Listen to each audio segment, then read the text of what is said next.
Price lord. ಇಂದಿನ ಕರ್ತನ ವಾಗ್ದಾನ ವಚನ ಚಪನ್ಯನ ಪ್ರವಾದನೆಯ ಗ್ರಂಥ 3ನೆಯ ಅಧ್ಯಾಯ 20ನೆಯ ವಾಕ್ಯ. ನಾನು ನಿಮ್ಮ ದುರವಸ್ಥೆಯನ್ನು ನಿಮ್ಮ ಕಣ್ಣೆದುರಿಗೆ ತಪ್ಪಿಸುವಾಗ ನಿಮ್ಮನ್ನು ಲೋಕದ ಸಕಲ ಜನಾಂಗಗಳಲ್ಲಿ ಕೀರ್ತಿ ಸ್ತೋತ್ರಗಳಿಗೆ ಗುರಿ ಮಾಡುವೆನು. ಕ್ರಿಸ್ತನಲ್ಲಿ ಪ್ರೀತಿಯ ದೇವಜನರೇ, ನನ್ನ ಮತ್ತು ನಿನ್ನ ಕರ್ತನು ನಮ್ಮ ದುರವಸ್ಥೆಯಿಂದ ನಮ್ಮನ್ನು ಬಿಡಿಸಿ ನಮ್ಮನ್ನು ಉನ್ನತ ಸ್ಥಾನಗಳಲ್ಲಿ ನಿಲ್ಲಿಸುವಂಥ ಕರ್ತನಾಗಿದ್ದಾನೆ. ಕರ್ತನ ಕುರಿತಾಗಿ ನಾವು ವಾಕ್ಯವನ್ನು ಗಮನಿಸಿ ನೋಡುವಾಗ ನಮ್ಮ ಕರ್ತನು ನಾವು ಕಳೆದುಕೊಂಡದನ್ನು ನಮಗೆ ಪುನಃ ಸ್ಥಾಪಿಸಿಕೊಡುವಂಥ ದೇವರಾಗಿದ್ದಾನೆ.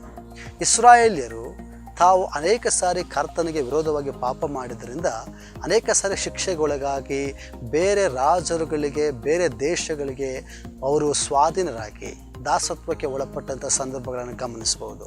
ಆದರೆ ಅವರು ಮನ ತಿರುಗಿ ಪಶ್ಚಾತ್ತಾಪಪಟ್ಟು ಕರ್ತನ ಬಳಿಗೆ ಬರುವ ಪ್ರತಿ ಸಾರಿ ಕರ್ತನು ಅವರನ್ನು ಮತ್ತೆ ಒಗ್ಗೂಡಿಸಿ ಕರ್ತನು ಅವರನ್ನು ಪುನಃಸ್ಥಾಪಿಸುವಂಥದ್ದನ್ನು ನಾವು ನೋಡಲಿಕ್ಕೆ ಸಾಧ್ಯ. ಇಲ್ಲಿ ಕೂಡ ಕರ್ತನು ಹೇಳುವಂಥದ್ದು, ನಾನು ನಿಮ್ಮನ್ನು ಕರೆತರುವಾಗ ನಾನು ನಿಮ್ಮ ದುರವಸ್ಥೆಯನ್ನು ತಪ್ಪಿಸಿ ಇಡೀ ಲೋಕದ ಎಲ್ಲ ಜನರ ಮುಂದೆ ನಿಮ್ಮನ್ನು ಕೀರ್ತಿ ಸ್ತೋತ್ರಗಳಿಗೆ ಪಾತ್ರರಾಗುವ ಹಾಗೆ ಪುನಃಸ್ಥಾಪಿಸ್ತೇನೆ ಎಂಬುದಾಗಿ ಕರ್ತನ ಹೇಳ್ತಾ ಇದ್ದಾನೆ. ಹಾಗಾಗಿ ದಿನಮಾನಗಳಲ್ಲಿ ಒಂದು ಪ್ರವಾದನೆಯಾಗಿ ನಾನು ನಿನ್ನ ಮೇಲೆ ಮಾತನಾಡಲಿಕ್ಕೆ ಇಷ್ಟಪಡ್ತೇನೆ. ಪ್ರೀತಿಯ ಸಹೋದರ ಸಹೋದರಿ, ನಿನ್ನ ದುರವಸ್ಥೆ ಎಂಥದೇ ಆಗಿದ್ದರೂ ಕರ್ತನು ಪುನಃಸ್ಥಾಪಿಸುವಂಥವನಾಗಿದ್ದಾನೆ.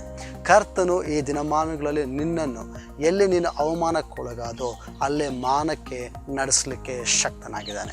ಈ ದಿನಮಾನಗಳಲ್ಲಿ ನೀನು ಕರ್ತನನ್ನು ಆತುಕೊಂಡು ಆತನ ವಾಕ್ಯಕ್ಕೆ ವಿಧೇಯತೆಯುಳ್ಳಂಥ ಜೀವಿತವನ್ನು ಜೀವಿಸಿ ಪ್ರಾರ್ಥನೆಯಲ್ಲಿ ನಿನ್ನ ಸಮಯವನ್ನು ಕಳೆದು ಆತನನ್ನು ನಿನ್ನ ಭುಜಬಲವನ್ನಾಗಿ ಮಾಡಿಕೊಳ್ಳೋದಾದರೆ ನಿನ್ನ ಜೀವಿತದಲ್ಲಿ ಕರ್ತನು ನಿನಗೆ ದುರವಸ್ಥೆಯನ್ನು ತಪ್ಪಿಸಿ 2ರಷ್ಟು ಮಾನವನ್ನು ಅನುಗ್ರಹಿಸಿ ನಿನ್ನೆಲ್ಲ ಪರಿಸ್ಥಿತಿಗಳಲ್ಲಿ ನಿನ್ನನ್ನು ಪುನಃಸ್ಥಾಪಿಸೋದಕ್ಕೆ ಶಕ್ತನಾಗಿದ್ದಾನೆ.